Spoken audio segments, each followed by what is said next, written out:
Welcome to Suncoast in Death Podcast. My name is Brett Watson, and today I'm joined by my good friend and boss, Dr. Larry Baucom. Good morning. Thanks for being here. My pleasure. So, I don't know, have you watched any of these? Yep. So you know what they're about. Yep. We're talking about the process that so many people are going through in our culture anyway. Actually, it's around the world, and not just with Christianity, but with religion in general. People are what's known as deconstructing, right? And I know you have your own story that goes way back a long time ago. Abraham, Isaac, Jacob, Larry. Yeah, it's kind of that ancient days. So I just thought it'd be good to have you share your story and then talk a little bit about what might help people to rebuild something that's sustainable, you know, from a pastor's standpoint. You're one of the most pastoral pastors I've ever known, probably the most, actually. You're a people guy, and you really genuinely care. So I'd like to hear your input on that, too. So tell your story first, though. Well, I grew up... I grew up in a home with a lot of kids, 9 kids, mom and dad.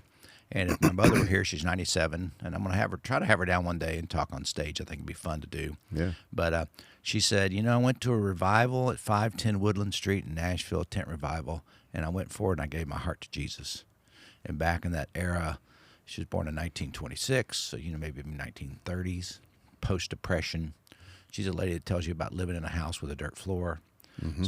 But that religious experience that she had shaped not only her, but she was the first in her family, and her sisters finally came to the revival, and her mom and dad did. So he really was the pioneer, bringing all of them into this tent revival era that happened in the mid 1900s. So that was and she refers back to that, and I love her for it. But as we grow up, we since a little kid, I knew I was going to be a preacher. 9 years old. I don't know whether it's just this authority image or what, but I really felt God impressing on me. You're going to be that guy someday. So throughout high school, as I matured, I read my Bible through, completely through when I was just early to mid teenager, and carried my Bible every day. I would never put anything on top of my Bible because that's a sacrilege. I really was influenced by the Jesus Revolution of the late 60s, early 70s. But one of the things about the Church of the Nazarene, which is what I grew up in, they believed in higher education. And they created 7 universities around the country. And as evangelical as it was, and sometimes even fundamentalist, they felt like, the early fathers felt like this was important. So I applaud them for that. I think that was well done. Mm-hmm. So I went to one of those institutions in Nashville called Tribeca University. And I remember going there, and I spoke about this before, but everything I'd learned as a boy, all the preaching, all the stuff I learned, it was all part of my makeup. And I went to university, and the professor was Ray Dunning, who later wrote the systematic theology for the entire denomination. But he was like the premier theologian, and I was fortunate to have him. Very dry individual, not very flamboyant, but matter of fact, studied at Vanderbilt University, and he basically began to say things that were contrary to what my mother taught and what my preachers had taught my whole life. So I began to see it through a different lens early on, and I admired him so much, and I admired my Greek professor. But I was a pastoral ministry, and I was trying to double major in business at the same time, which is ridiculous. Which is very you. Very uniquely different, yeah. So... But I have an unusual memory. So school for me was very easy. So I graduated, made a lot of A's, Dean's List a lot. So it's not fair, but I don't see red or green, but I remember things uncannily. So I'm grateful. Yeah. I'd give up the red green for the memory that now, this stage of my life, I don't know, maybe red green would have been a better choice. but in that, I grew up in this environment, and he began to shake my world theologically, and I kept taking him, So my concentration in college for that ministry major was theology. I really had advanced theology, and this guy really shaped a lot of my life. But he also changed my viewpoint in so many things. And Kind of early shook on, the paradigm, really. right? I mean, even something like the miracles in the Bible. You know, William Barclay, great British theologian. But this guy was, and Rudolf Bultmann, the demythologizing of religion. And what these scholars would say, every miracle in the Bible is probably a miracle, but not supernatural. So there's a naturalist explanation for all these. And I'm like 20 going, what the heck is going on? It was such a mind bending, exploding experience that at some point I had just let it all go. And I remember in the early days, I talk about this, just standing in the bedroom of my apartment. Becky and I were married as sophomores in college, and just the chains fell off. All the things that I learned, I just had to let it all go and start with a fresh slate. That was, I think, the beginning of my reconstruction, because my deconstruction was happening. This was in the mid-'70s. So, Primarily because of the university experience. Exactly. I just want to pause there for a second, because I had a conversation last night at the men's group, the Steak and Stogies, and it was somebody complaining about academia. And there's plenty to complain about. Sure. But I because your story involves your deconstruction because of your university experience, that school, that university, was a conservative school. Correct. Right? They weren't pushing a liberal agenda. They were pushing good research. Yeah. Right? Yeah. So I just want to make that clear for Called some that I know watch academic this. honesty.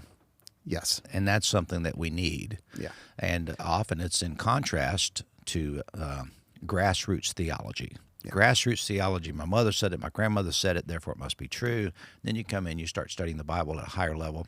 By that I mean you read the original languages, you try to go back into that setting. What did they really mean in the first century? What was going on? And it really gives you a better perspective of what really is true. So as far as we know. So beyond that, then after 4 years there, went on to graduate school, which is a seminary, which is a 93-hour graduate program, which is normal master's is 30. This was like 93.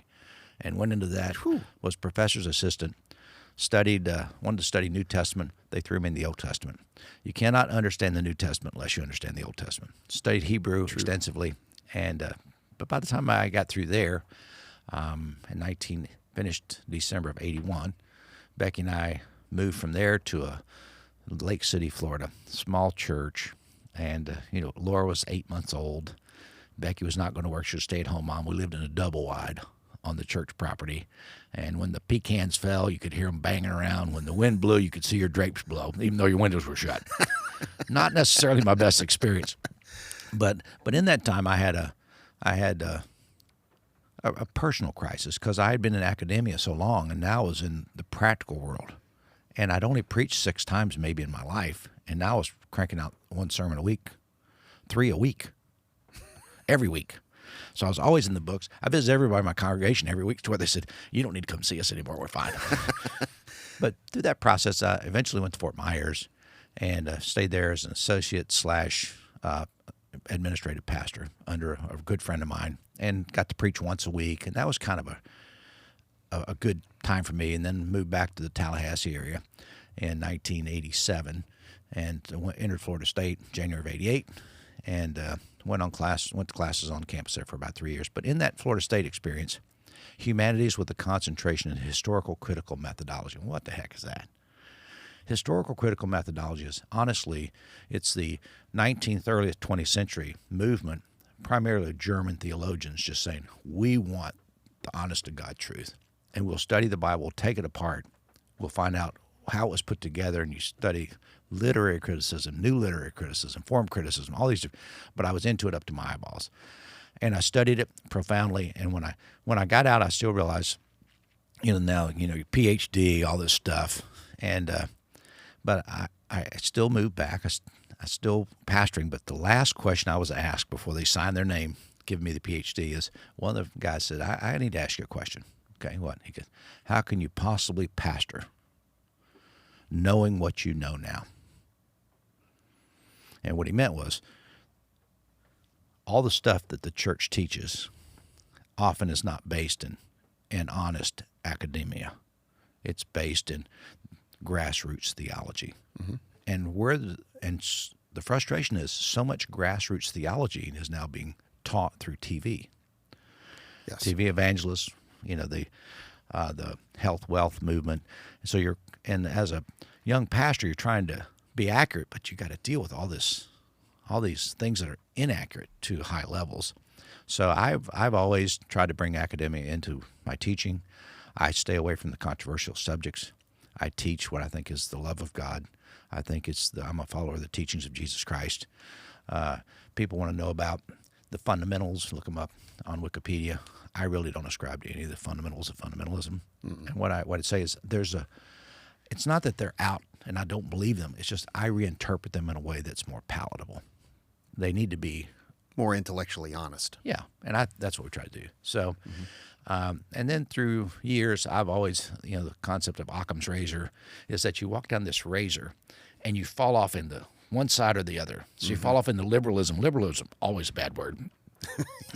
And fundamentalism is a bad word. Yeah. So how do you walk this middle line? And I've tried to walk it throughout my lifetime, and sometimes more successful than others. And and then 2016, we had the church was booming. We had multiple pastors. Unfortunately, they're teaching different things. And at one point, we brought them all together and said, hey, guys, we're going to stay away from this camp and that camp.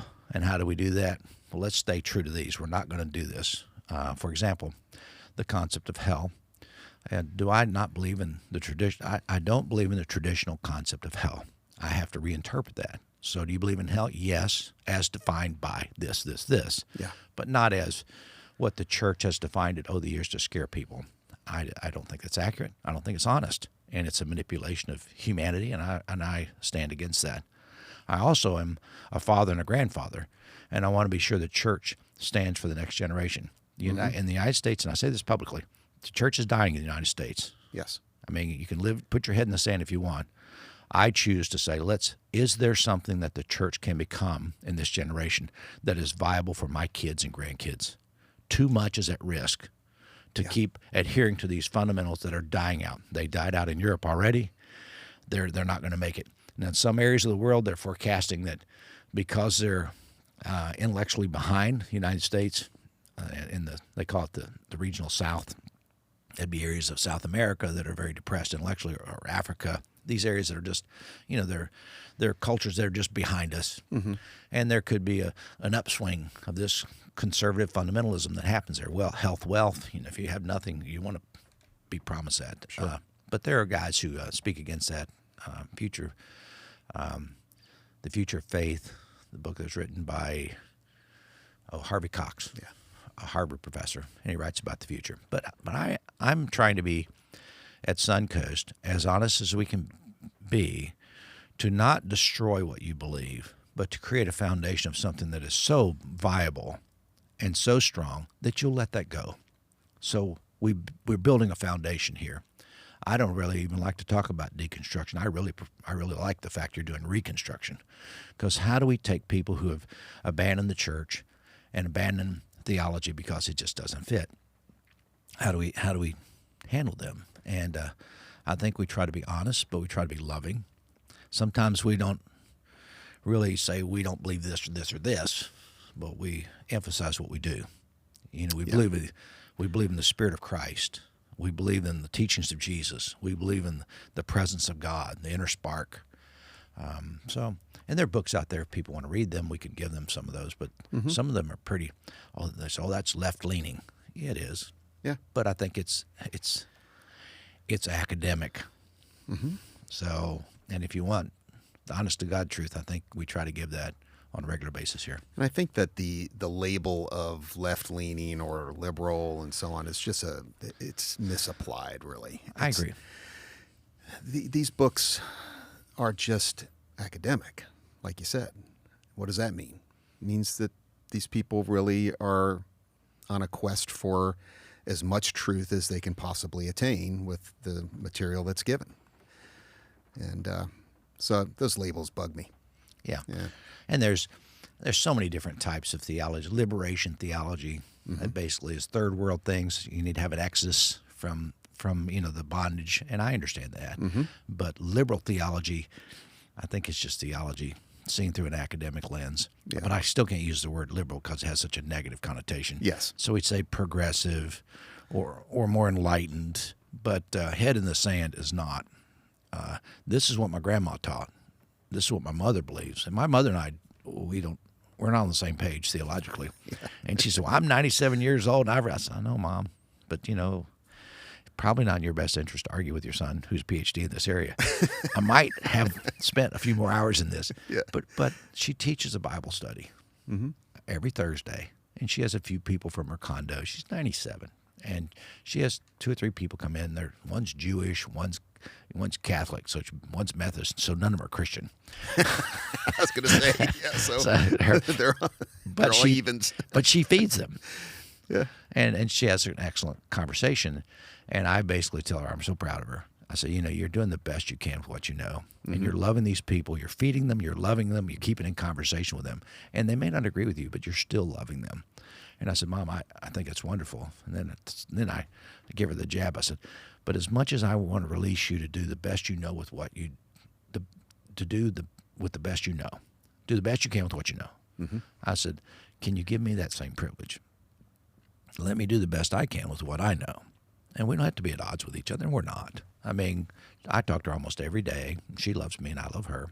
But it is interesting to have it even so close within the family to where we just see things through a different lens. Now, I think the world will change when I hate to say it this way, but sometimes a generation has to pass away to let some things go. But yeah. Amen to that, brother. So, that sounds and I made it sound even worse. But here's what I don't like is when she passes away, I'm the next generation to go. And I want to stay around a little bit longer. But I think Reconstruction is part of all our lives. It's giving up and we talk about this, the Santa Claus faith as, childhood faith for an adult faith. Because when you're a child, you just believe that, God has a plan for your life. Everything is ordained of God. Every time you have a flat tire, God is doing this and moving you through life. And I would challenge it and say, life has flat tires. It's not about spiritual or not spiritual. Yeah. Because I love Jesus, I don't have a flat tire. Or because I love God, my gas tank is always full, or my bank account's always full. Not necessarily so. Or I'm always healthy. Here's what I challenge. People have died since the beginning of time. Really? They still die. There's no one around. No matter how spiritual, no matter how godly they are, there's a certain time on the earth that we live. And how can we make an impact without saying, oh, if you're sick, you just have lack of faith. And that to me is just like unfair. Unfair to those good, godly people who, they get sick. Or if you don't have enough money, you're living on Social Security, blame God because you just don't have enough faith. That's just not the biblical teaching I think that's accurate. It's not one that Jesus would embrace, nor do we. Yeah. But we're trying to help people. People have been burned by church. Yes. And we have really, our congregation is growing. Yeah. And it is growing with those people. Agreed. That's why I think that these conversations are important to help people to rebuild something, because they wouldn't be here if they wanted to throw the baby Jesus out with the bathwater, right? They don't want to do that, obviously. So then it's incumbent on us to help them to rebuild something that's sustainable, I agree. More principle-based. And I think that Suncoast does a fantastic job of that. One of the things that I so appreciate here is how relationship-based even the theology is. It's not focused on a list of dogma. Right. It's focused on relationships. You don't have to agree with Larry Baucom to be a family member here. Right. Just like with your mom. She doesn't have to agree with you. She's still your mom, right? So I really appreciate that, and that's something that you're largely responsible for. And probably the most valuable thing about your memory is that people feel cared by you. This man has memorized more names than I could even. It's really a great gift that you have. Yeah. I wish I hear that all the time. People come when I talk to people, they say he remembered me. That matters. Yeah. It really does.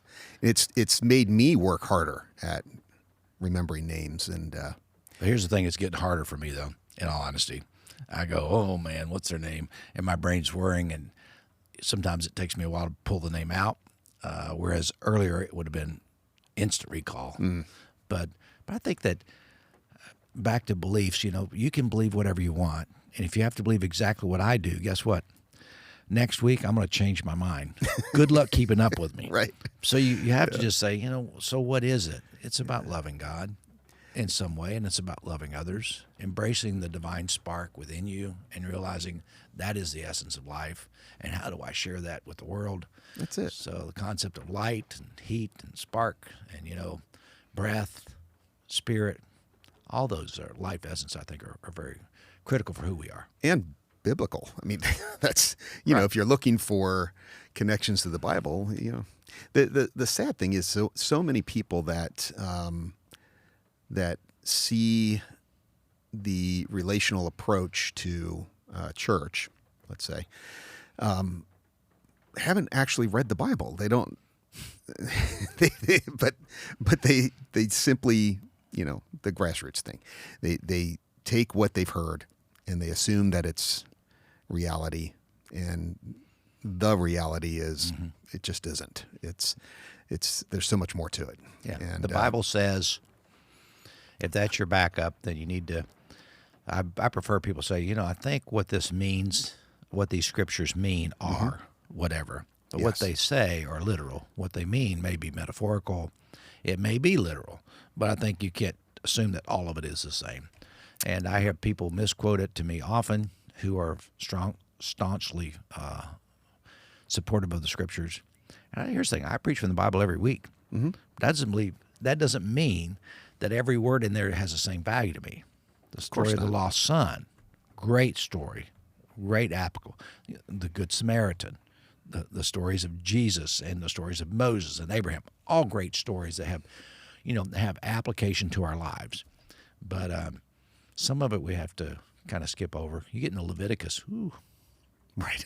If you have trouble with insomnia, just start reading Numbers in Leviticus. Numbers in Leviticus. They'll give you a good nap time. But it's a surefire cure. But I think that these scriptures have sustained thousands of years for a reason, because they contain great truths.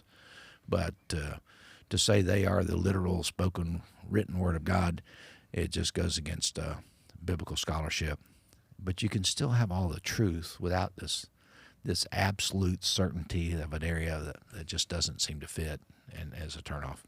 So you started to go into your Reconstruction, and then I interjected with something. What would you say was the turning point for your Reconstruction into what you, like you said, there's constant reform going on. So next week you may feel differently about this, that, or the other, but was there a definitive moment or a time period where you saw things start to turn around? You leave the university setting, you go into the pastorate, and you're feeling like, oh God, everything I thought was true, so much of it just wasn't. And so where did you start to feel that rebuilding phase? I don't know that there was ever a moment like that, because I think it started early on. It was this continual, intellectual honesty from the time I was 20, and I was shaped by this theologian there. And then I went to school, and I began to see the way that they worded things very carefully. And I began to notice that, they want to keep themselves out of this fundamentalist box.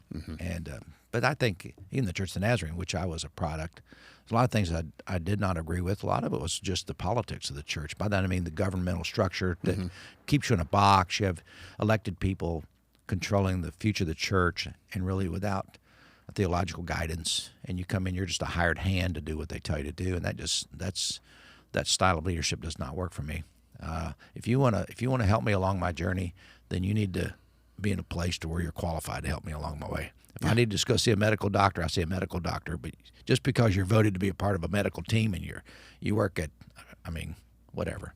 You mow grass for a living. Doesn't really put you in the category to give me medical advice. And that's the structure of the church that's so frustrating. It is. It really is. So, but I do not have any moment. I do know in 2016 when we wrote some things down, it was the first time we really actually wrote these down. But it's not.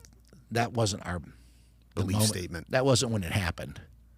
That was just an attempt to try to get everybody on the same page. But it wasn't like, oh, these are things that now I believe in that yesterday I didn't. No, right. Okay, I've been embracing those concepts for decades. Yes. I just hadn't written them down. And Ryan was, my son was part of the whole thing, trying to bring us into a unity because we need to be consistent. If you're going to be a teacher on stage or in the youth area, we need to understand the theology. And because of that, we had some guys that claimed that we were heretics, and they started other churches. And we lost a significant amount of people. But I will tell you, we've been bigger. We've never been better. There's a unity here that I've never experienced in my lifetime. There's a staff that's cohesive, unified. We love each other. We care for each other, and a community that's understanding the same thing. It's liberating. It really is. But I love it, and I am grateful. I'm grateful for you being here, for Troy. I mean, for Susan and all the stuff she does, and Kevin. I mean, the creative team is just fantastic. I can't stop with the accolades for all the people that do so many things, youth, children, etc. But we are rewriting curriculum. We're rewriting songs. We want our theology that we have to not be taught by someone else through song or someone else through children. So it's really trying to be cohesive. That we take out a lot of the scary language and the whole concept of evangelicalism is, hey, the world's going to hell, and it's my job to save you or get you saved. So you pray this prayer, accept Jesus in your life, and you're saved. And that's maybe that was a good concept in the mid-20s. The rise of revivalism, and it's regardless of whether it's good, it had a purpose, and it seemed to do well. But now we're at a place to where the world is different. The internet's here. People are more connected. They have more understanding. Wikipedia, whatever you want. I mean, atonement theory is a great thing for people to look up. I remember having a class called The Atonement in 1979, I think. And this little lady was teaching, Mildred Wynkoop. She'd been a missionary to Japan, PhD from Vanderbilt. And she was up there, and she wrote this book called Theology of Love, which I loved. She's spot on.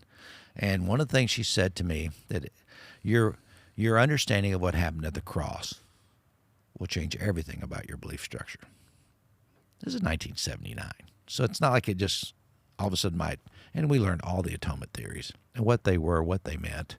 And if you don't know what an atonement theory is, it's atonement is how do I reconcile myself with God? How do I get at one with God? So, and if your theology is that God is destined that every man to die and go to hell and burn forever, how do I keep that from happening to me? So I want to be on the good side, not the bad side. And where's the cross and all this? And and we go through these understandings. And now when my heart says, I don't need an atonement theory, because my understanding of God, that he's the spark of life within me. He's the Father, the Heavenly Father that's always lived in me. And because he loves me and he lives in me, I don't need to satisfy his justice or his righteousness. I just need to be aware that he's there helping my heart be transformed, more contemplative, more loving, more caring. And I think that's the work of God in my life, and I'm grateful for that. Me too. It's really more about the whole Christ event, as they call it, the life, his example, his sacrificial death, in that he chose to embrace that death to further the cause of love. All of that is important for awakening, you could say, to the at-one-ment that's already there. Agreed. Yeah? Yeah, no, I think that's well said. So I see what you're saying about I don't need an atonement theory. No. And concepts of heaven and hell, they need to be redefined. Yeah. I mean, I think concepts of, the miracles, what does that mean? What was the ancient understanding versus current medical understanding, scientific? And how's that going to shift 100 years from now when we see the world through different lens? We've got to keep this faith dynamic. It's got to be ever growing, ever faithful. And I look back at Judaism, and they had some really good things. But Sure. the real argument throughout history is the viability of faith versus the system that crams it down your throat. Mm-hmm. And if the system of Judaism got too harsh, Jesus came to speak out against that. Then all of a sudden you get Catholicism, and all of a sudden it got too harsh, and the Reformation happens. And then you get evangelical theology, it gets too harsh. So you have this new birth of it's this birth of viable God connection, and that's Reconstruction.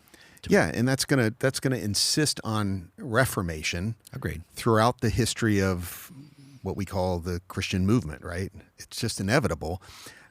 I just like that I belong to a community where we want to embrace reform, Right. not resist it. Yeah. And that's just it's a rare bird. And we need to be careful not to blast those around us who Oh, are yeah. not doing it our way. And because I do think, like my mother, she's done the best she can with what she knows. Mm-hmm. And I think there are other pastors in town, whether they're extremely right or not, they're doing the best they can with what they know. Yes. And I don't say, oh, quit that. You guys are wrong. No, we just simply say, we still want to pray for you to be effective. We want to pray that you can make a difference in the lives of your community. We don't want you to hurt people. We don't want you to destroy people with some of these crazy theologies, but at the same time, they're not our community. The best criticism of the negative is the proclamation of the good. Yes. So we just need to proclaim car giveaways, love found here, liberation found here, freedom from legalism found here. Those are things that we need to proclaim and not bash anyone else. Now, we've gotten kicked in the shins a few times, but even our retaliation of that is silence. It's still loving others. We do not choose to argue with apologetics. I know one local pastor a few years ago, he said, well, what I really want is just to sit down and let's just have a good debate. And my answer to that is, look, I have no interest in a debate. I mean, my competitive side would kick in and say, good luck. You're not going to win this debate. But my heart of Jesus side says, I am older, wiser, realizing you can't argue someone into whatever you want. Mm-hmm. You simply love them. And it's the love that transforms, not being right. Not being right or certain that I'm right or winning the debate. Yeah. No, it's about your heart, my heart, that I choose to let those things go. Yeah. Life's too short. I need to love more people, not argue with them about whatever. Agreed. Thanks for doing that. Thanks for being the example here. And I still have a long way to go. Let's be honest about this. It's a continual transformation process, and some days I do better than others, and some days I have of course. In my contemplation, I go, You say, well, you kept your mouth shut. That's really good. But sometimes, you're flipping them off in your mind.